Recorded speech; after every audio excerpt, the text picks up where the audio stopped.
just finished our morning glassing session in the Mule winter range.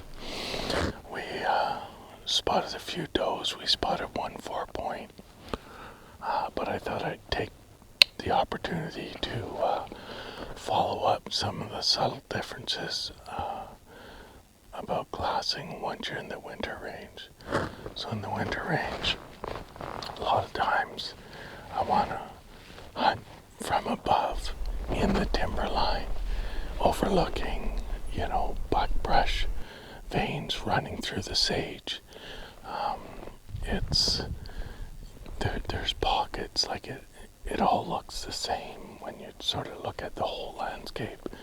But when you get into these little pocket areas, you can really, really start to find these little micro areas where the deer like to hang out. So some of the stuff, like I say, that you're looking for are these veins of buckbrush that grow in the little draws through the area. If there's marbled timber, in this case marbled fir patches that are through there, the deer love to bed in both, because if the predators move in and get too close to them, it's impossible to move through the ground without making a bunch of noise. So you want to be set back from that area, ideally from above, so you can actually glass down into the areas, and you can even see them when they're in their beds.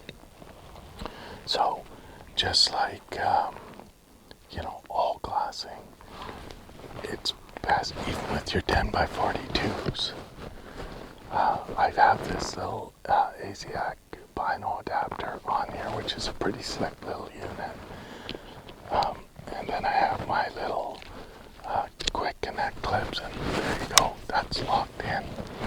And now, you can really be super stable, and you can really pick it apart.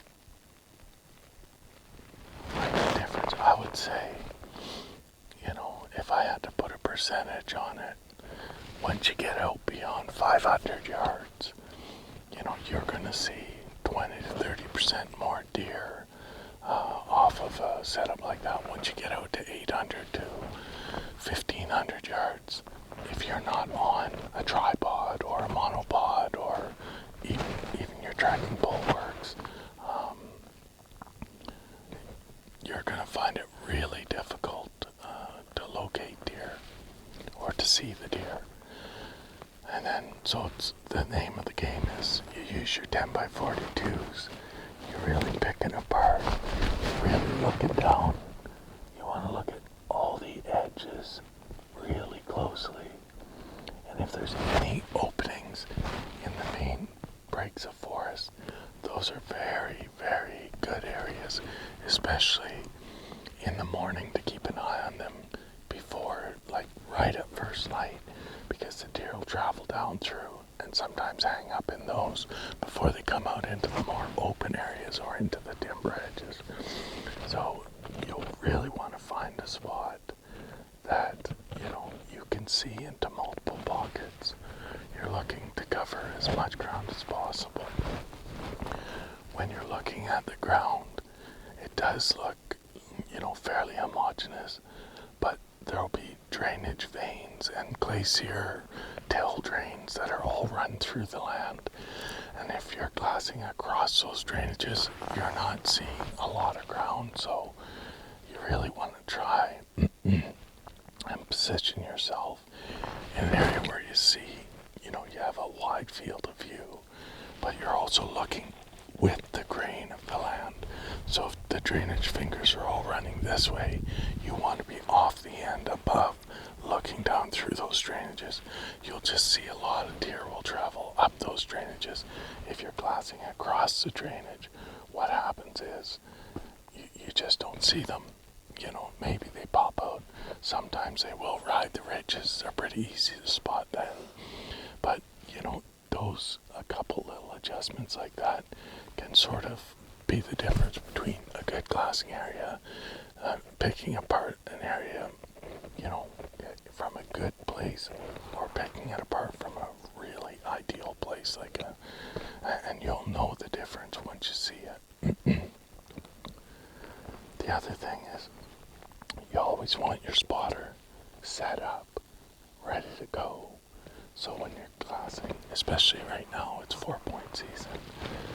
You know, if you're glassing, oh, there's a deer right on the edge of that timber. You want to quickly be able to put the binos down, adjust your spotter over, and then get right in where you've seen that deer. And then what you're trying to do is, okay, first things first, you're going to identify if that's a buck, and if it's a buck, does it have 4 points? If not, if it's a doe when you're in November, I mean, you really want to try and use the spotter then to look in the bush, in the brush, in and around a doe, a group of does, you know, because they'll really hang in around there and they're just waiting for the deer to go in estrus. So you gotta, you know, really work the glass. So once you see deer, use the deer to spot other deer. Another good technique to do is when you spot the does are always on really high alert. So you'll see them post up and really kind of posture out, and you'll see them turn their ears and they'll focus on, they'll stop feeding. They're looking at something. Make sure you follow the direction that they're looking. You know, you probably switch back to your 10s at that point. And then you really want to follow her eyesight and see what she sees. And then if you look in that direction and there's dips and stuff that you can't see, and you really want to keep an eye, because at, you know, sometimes 2 hours later, that deer or those deer that might have been making noise in there that she was looking at will actually work their way up. And in the rut, obviously, there's a good chance you might find a buck by patiently looking like that. A lot of times, you'll see the body language that does that. Then they'll go back to feeding. And if you just watch them, all of a sudden, if you see a quick come up and then that posture out, you know she's continuing to hear something moving in that direction. Lots of times, you'll see a doe or another deer for that matter, but mainly the does, posture up and do that. You'll trace it out, and 400 yards away, there'll be 2 or 3 other deer working their way across down towards her. So yeah, you definitely want to keep that in mind. The other thing is, if you're standing and you're doing your initial stand, this mountain harness is really good, because my side rangefinder and accessory pockets are super handy. They're lower cut than the vinyl, so I just plug my arms in like that, get my glass, and then I'm going to be quite a bit more stable. You know, even if I'm standing or sitting, then I put some pressure down on my elbows and then just gently hold the binos, and then I can do a scan. The nice thing about not being on even a monopod is you can cover a lot of ground really quick. So when you first get to the area, it's good to sort of do your general scan using this technique. If you don't have a vinyl harness with these side pouches, that's fine. But get your elbows almost like 90s, so they put weight in against your sternum or your ribs here. And then just, that's going to give you a little more stability. But for that initial scan, that one works for sure.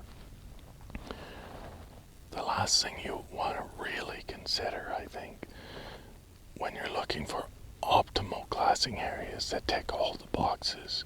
Say you have an area like I'm at here right now, where I have basically 500 yards for 160 degrees of, good deer terrain with all the mixed type of terrain that I just described.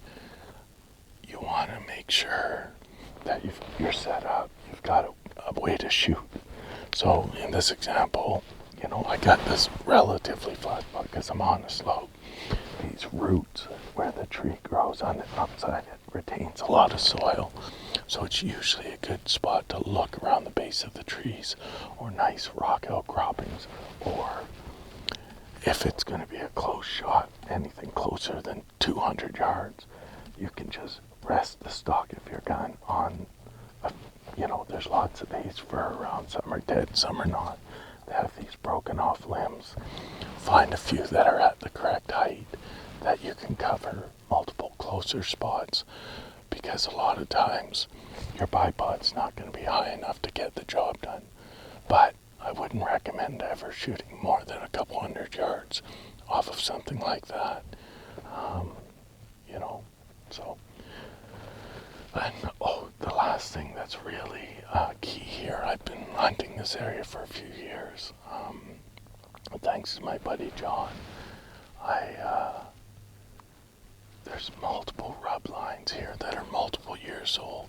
You can see the center part of the small fir trees that are along the main timberline are rubbed, for about this much. It's just missing all its limbs. There'll be a cluster of 3 or 4. There's one nice fir tree out there that's a mature tree. That's about 6 below it that are all rubbed. There's limbs at the lower section. There's limbs all the way to the top. It's alive, but all the center limbs and the trees have been all rubbed out.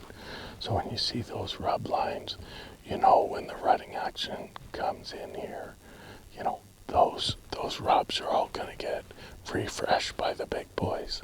They're going to let the girls know that they're in town by coming in and marking that up. So yeah, other than just staying comfortable, making sure you're warm enough, have a puffy coat. So, you hike in a lighter.